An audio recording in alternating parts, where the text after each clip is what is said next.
D K Shivakumar ಅವರು ಮುಖ್ಯಮಂತ್ರಿ ಪ್ರಮಾಣ ವಚನ ಸ್ವೀಕರಿಸಿದ್ದಾರೆ. ಅವ್ರಿಗೆ ಯಾವುದೇ ಒಂಥರ ಕಂಟಕ ಬರಬಾರ್ದು ಅಂತೇಳಿ ನಾವು ಇವತ್ತು ಈ ಪ್ರಾರ್ಥನೆಯನ್ನು ಇಟ್ಟಿದ್ದೀವಿ. ನಮ್ಮ ಜೊತೆಯಲ್ಲಿ ಎಲ್ಲ ಸ್ನೇಹಿತರು ಈ ಥರ ಮಾಡಬಹುದು, ಮಾಡಿದ್ರೆ ಒಳ್ಳೆಯದಾಗುತ್ತೆ ಡಿ ಕೆ ಸಾಹೇಬರಿಗೆ ಮತ್ತು ಈ ರಾಜ್ಯದ ಜನತೆಗೆ ಒಳ್ಳೆಯದಾಗುತ್ತೆ ಅಂತ ಹೇಳಿದ್ದಕ್ಕೆ ನಾವು ಎಲ್ಲರೂ ಒಂದು ಇದು ಮಾಡಿಕೊಂಡು ಅವ್ರಿಗೆ ಪ್ರಾರ್ಥನೆ ಮಾಡೋಕ್ಕೆ ಬಂದಿದ್ದೀವಿ.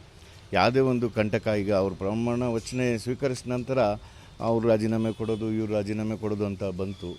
ಹಾಗಾಗಿ ನಾವು ಅವರಿಗೆ ಈ ಸಂದರ್ಭದಲ್ಲಿ ಬೇಡ್ಕೊಂಡಿದ್ದೀವಿ, ಅವ್ರಿಗೆ ಚೆನ್ನಾಗಾಗಲಿ, ಈ ರಾಜ್ಯದ ಜನತೆಗೆ ಚೆನ್ನಾಗಾಗಲಿ, ಅವ್ರು 2 ವರ್ಷ ಸಂಪೂರ್ಣವಾಗಿ ಸರ್ಕಾರ ನಡೆಸಲಿ ಅಂಥೇಳಿ ನಾವು ಬೇಡ್ಕೊಂಡಿದ್ದೀವಿ. ಯಾರು ಸುಳ್ಳು ಹೇಳ್ತಾ ಇದ್ದಾರೆ? ಈಗ ಯು ಟಿ ಖಾದರಿಗೆ ಕೊಟ್ಟಿದ್ದೀವಲ್ಲ ಸಚಿವ ಸ್ಥಾನ, ಇನ್ನೂ ಟೈಮ್ ಇದೆ, ಕಾಲಾವಕಾಶ ಇದೆ. ಇನ್ನೂ ಈಗ ತೊಗೊಂಡಿದ್ದು ಮೊದಲನೇ ಹಂತದಲ್ಲಿ ಒಂದು ಪ್ರಾರಂಭ ಮಾಡಿದ್ದಾರೆ, ಒಬ್ರಿಗೆ ಕೊಟ್ಟಿದ್ದಾರೆ, ಇನ್ನೂ ಕೊಡ್ತಾರೆ.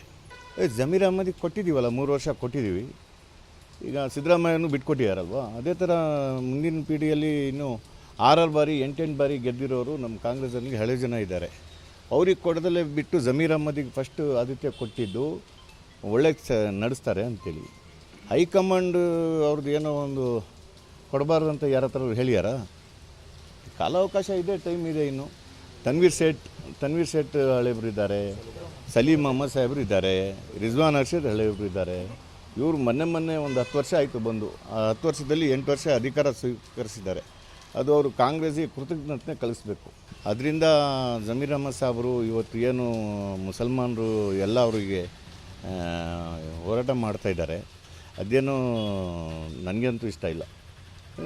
ಒಬ್ಬ ಪಾಲಿಟಿಷಿಯನಿಗೆ ಧರ್ಮ ತೊಗೊಂಬರೋದು, ಇದೆಲ್ಲ ತೊಗೊಂಬರೋದು ಒಂದು ನಾಚಿಕೆಟ್ಟ ಒಂದು ಸಮಸ್ಯೆ ಅಂತ ನನ್ನ ಸಂದರ್ಭದಲ್ಲಿ ಹೇಳಕ್ಕೆ ಇಷ್ಟ.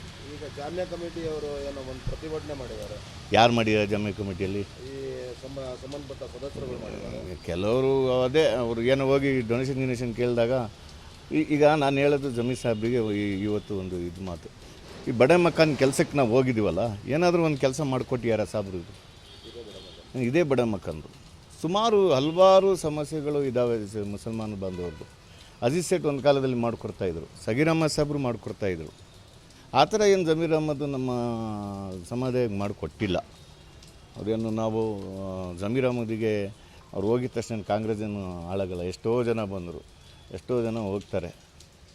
ಈಗ ದಾವಣಗೆರೆ ಚುನಾವಣೆಯಲ್ಲಿ ನೀವು ಕೇಳ್ತಿರೋ ಪ್ರಕಾರ, ದಾವಣಗೆರೆ ಚುನಾವಣೆಯಲ್ಲಿ ಅಲ್ಲಿ ಮಾಹಿತಿ ಇದ್ದಿದೆ, ಇವರು ವಿರೋಧ ಮಾಡಿದ್ದಾರೆ ಅಂತ ಮಾಹಿತಿ ಇದೆ. ನಾನು ಅಲ್ಲಿ ಹೋಗಿ ಕೆಲಸ ಮಾಡಿದ್ದೀನಿ, ಇದು ಮುಂಚೆನೂ ವಿಡಿಯೋ ಹಾಕಿದ್ದೀನಿ.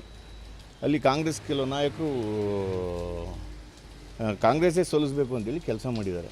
ಈಗ ಆಡಿಯೋ ರಿಲೀಸ್ ಆಗಿದೆ, ಇನ್ನೂ ಸ್ವಲ್ಪ ದಿವಸ ಬಿಟ್ಟು ಏನೇನೋ ರಿಲೀಸ್ ಆಗೋದಿದೆ, ಆಗುತ್ತೆ ಅದು.